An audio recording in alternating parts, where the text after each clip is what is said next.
В этом видео я вам покажу 10 очень интересных узлов, которые облегчат вам жизнь. Номер 1. Узел удавка. Берем край веревки и складываем ее английской буквой Z. Теперь этим же концом делаем обороты вокруг остальных веревок. Делаем один оборот, второй оборот накрест и еще два. Свободный конец продеваем в петлю. Теперь затягиваем ее с помощью рабочей петли. Получилась у нас очень надежная затягивающая петля.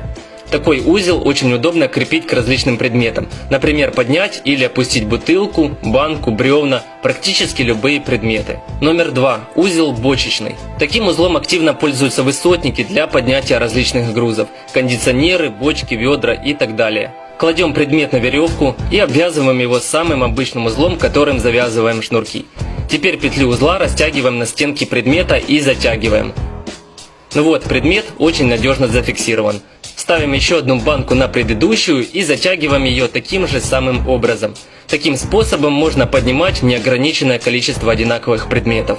Номер 3. Разновидность бочечного узла. С помощью веревки делаем две петли. Одну маленькую, другую большую. По центру ставим, например, ведро, у которого поломалась ручка.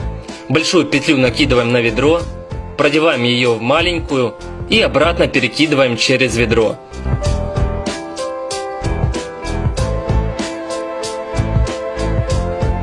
Теперь вот таким образом мы просто затягиваем наш предмет.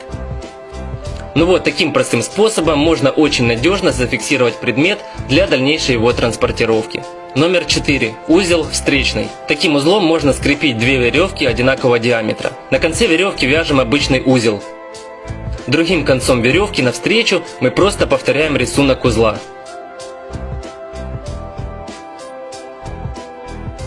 Тянем за два конца веревки и утягиваем узел. Получился у нас очень крепкий и надежный узел. Также к нему желательны контрольные узлы. Номер 5. Узел конструктора. По центру веревки делаем закрытую петлю. Теперь с нее делаем две петли.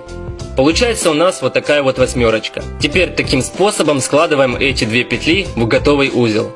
Особенность этого узла в том, что после его затяжки в обратную сторону этот узел уже не растянуть. Такой узел можно с легкостью применить, например, вместо наручников. Также очень удобно этим узлом затягивать мешочки.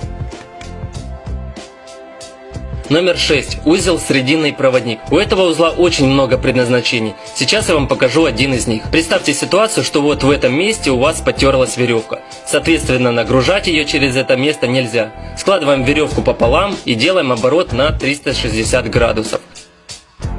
Складываем веревку еще пополам и потертую часть веревки продеваем вот в эту петлю. Теперь затягиваем узел. Вот так у нас должно получиться. Если потянуть за два конца веревки, как видите, потертый конец не будет принимать на себя нагрузку. Также с помощью этого узла можно нагружать веревку в три стороны. Номер 7. Пожарная лестница. В левую руку берем конец веревки.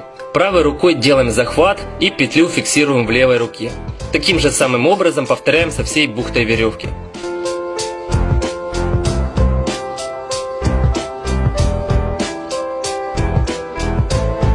Теперь конец веревки продеваем в петлю и смотрим, что у нас получилось. Как видите, по всей длине веревки у нас образовались узлы.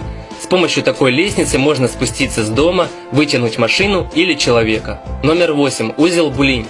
С помощью этого узла можно очень быстро и надежно закрепить веревку на какой-то опоре. Концом веревки с правой стороны делаем обнос вокруг опоры. На той веревке, которая будет брать на себя нагрузку, делаем вот такую петельку. Теперь в нее же продеваем середину веревки с нагружаемого конца. Получается у нас еще одна петелька, в которую и проденем свободный конец веревки. Теперь затягиваем узел. Также обязательно нужно сделать контрольный узел вот на этой веревке. Получился у нас очень быстрый и надежный узел. Номер 9. Быстро развязывающийся узел. Концом веревки делаем обнос вокруг опоры. На этом же конце веревки образовываем петлю. И в эту петлю продеваем середину этого же конца веревки. Формируем и затягиваем узел.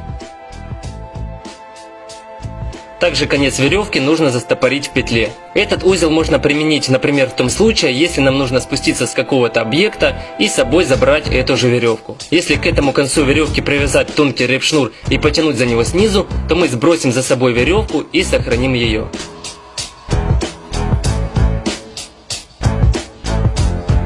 Номер 10. Система полиспаста. За счет данного способа мы сможем увеличить собственные усилия более чем в 2 раза. С помощью этого полиспаста можно вытянуть машину, если не хватает сил, или поднять очень тяжелый груз. Конец веревки фиксируем на грузе. Примерно посередине веревки вяжем узел срединный проводник.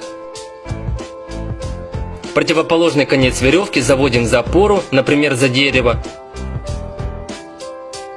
И конец веревки продеваем в петлю.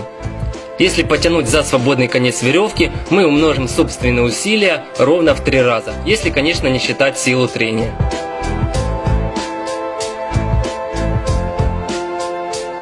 Теперь, как вы видите, я без особых усилий поднимаю эту бутылку одной рукой. Вот, в принципе, и все. Если вам понравилась эта подборка, поделитесь с ней друзьями, ставьте лайки и подписывайтесь на мой канал, кто этого еще не сделал. До новых встреч!